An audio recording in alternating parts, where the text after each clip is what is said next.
Hello and good morning. It's 2 days before Christmas. This is Julie at stampwithjuliebaum.com. Is anybody else doing any last minute stamping? I wanted to show you this quick card. This is a Christmas theme one, but you can use this layout for any occasion that you want to. So let me show you how I did this. I started with a piece of colored cardstock. Mine is Sahara Sand, and it's 4 1/4 inches by 11. I took that piece and scored it at half, which is at 5 1/2. Then you take your cardstock, lay it in your trimmer or your paper cutter with this score line right at the 2-inch mark. All right, so this score line goes at the 2-inch mark of your cutter, and then you cut. So that's going to chop this piece off. All right, then that extra piece that you just cut off, you're going to put it back in your trimmer or your cutter, and you're going to cut it at 2 inches. So what you're left with is this piece that started at 4 1/4 by 11, and now it is 4 1/4 by 7 1/2 with a score line at 5 1/2, and you're left with these two pieces that we cut off. This one is 2 inches by 4 1/4, and this one is 1 1/2 by 4 1/4. But again, it all came off of that original piece of 4 1/4 by 11. Do you see that? You see those puzzle pieces? This was at the 2-inch mark, and then I cut it, and then the piece that was left over, I cut at 2 inches again. All right, now I have some designer paper. Of course, you can use whatever you have, and especially if this is a last-minute Christmas project, just grab cardstock and designer paper of whatever you have, Christmas theme, lying around. So I have 2 pieces cut out of my first print. This one is 4 inches by 1 3/4. This one is 4 inches by 1 1/4. Let me show you where these go. I'm just going to grab my liquid glue and attach the larger of the 2 DSP papers to this top flap on my folded cardstock. Just kind of line it up with somewhat equal borders. I love this paper on the Sahara Sand. In this paper packet, there's real red, cherry cobbler, black, Sahara Sand, and white are the colors that are reflected in this paper. So it looks really, really good on the Sahara Sand. Now, you recall we had those 2 pieces of cardstock that got cut off. I'm going to take the smaller one and attach my most narrow piece of designer paper. This was the smallest of print number 1, and attach it to that strip. Now I have a coordinating piece of designer paper. So this is print number 2. This one is 3 1/4 inches by 1 1/2. And we're going to attach it to this final piece of cardstock that I have left. But before we do that, I'm going to grab a tag punch. Any tag punch that you have will work. Basically, we're just trying to get a fancy edge up here. So be creative if you don't have an actual tag punch. So I'm going to slide my cardstock in here as far as it'll go and punch the top, leaving me that cute tag edge. Now I can glue that piece of designer paper onto it.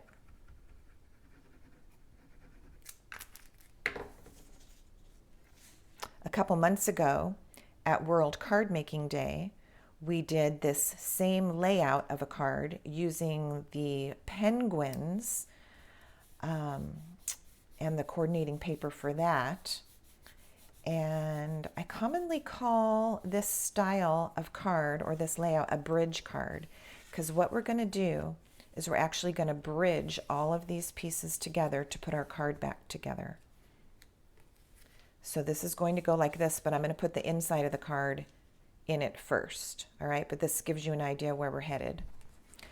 All right, then I took a piece of basic white cardstock, cut down slightly. So this is 4 inches by 5 1/4.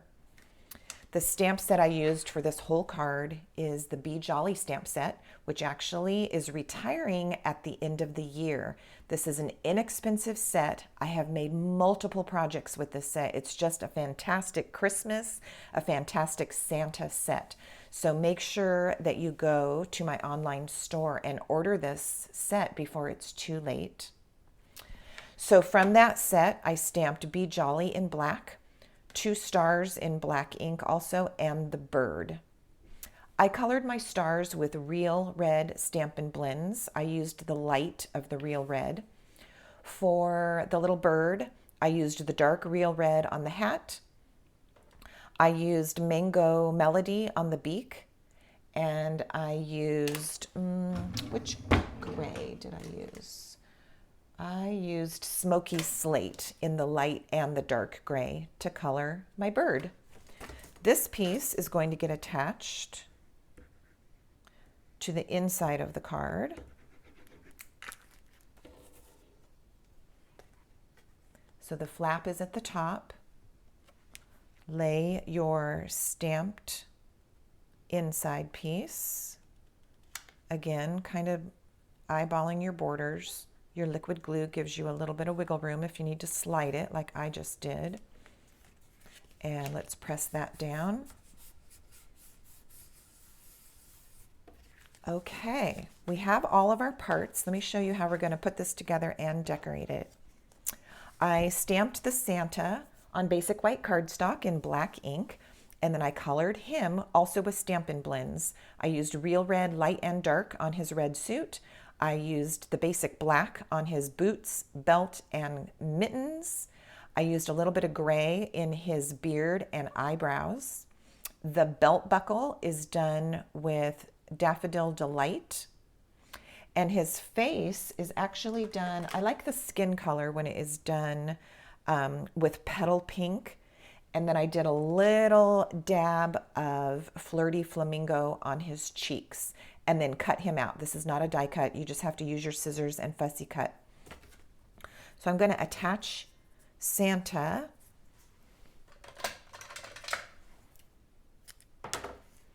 I'm just going to put some tear and tape on the back of Santa, kind of at the bottom, at the top, and in the middle. Let me see if I can find a tool here to remove my backings. Okay, so stamped Santa is going to sit right on my tag piece, like so. Now also, if you want to add a little bit of glimmer, you can take your Wink of Stella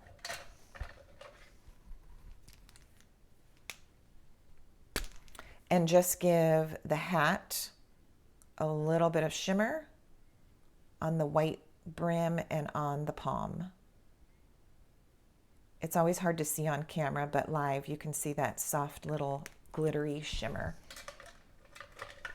All right, I also took the Merry Hello stamp from the same set, stamped it in Real Red ink, and punched it out with a punch that I had. Any punch will work, or just cut it with your scissors and do a quick banner cut.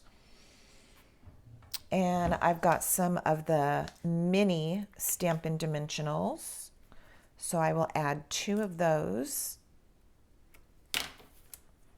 to the back here. And that little greeting is just going to go at the top of the tag. All right, now we're ready to assemble. I've got a little bit of leftover tear and tape here, so that piece is going to go at the top of my tag. And I'll put a couple of strips at the bottom of my tag.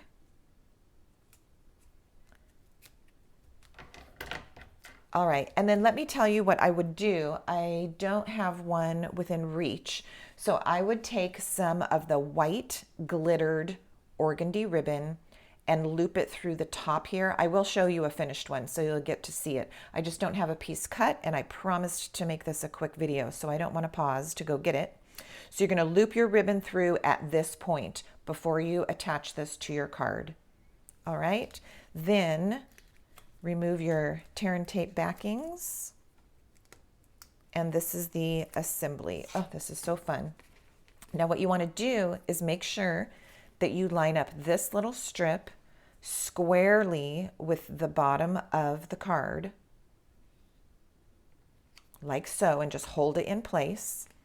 And then you're going to take your tag, and depending on how you decided to do it, like Santa could be at an angle if you wanted, and your greeting could be at an angle, because this tag can go any direction you want. It can go zigzag like this. That's how we did the penguin one. Or for this layout, I did it straight. So I'm going to make my bridge with this nice and straight, sticking the bottom piece down. So now it's attached to here, and sticking the top down. So now it's attached to here. And again, I'll show you a finished one that has the ribbon. This one's missing the ribbon. And there you have a simple but adorable bridge card that you can use as a last minute Christmas card this year. Here's a finished one with the ribbon. There you can see that glittered organdy ribbon just really sets it off right there. So I hope you enjoyed this quick video. If you make a bridge card of your own, I would love to see a photo of it. Please post it to my Julie's Stamping and Sharing group on Facebook, or send it to me. Also, leave a comment, and if you haven't subscribed to my YouTube channel, please subscribe. I'd appreciate it so much. Thank you, and Merry Christmas.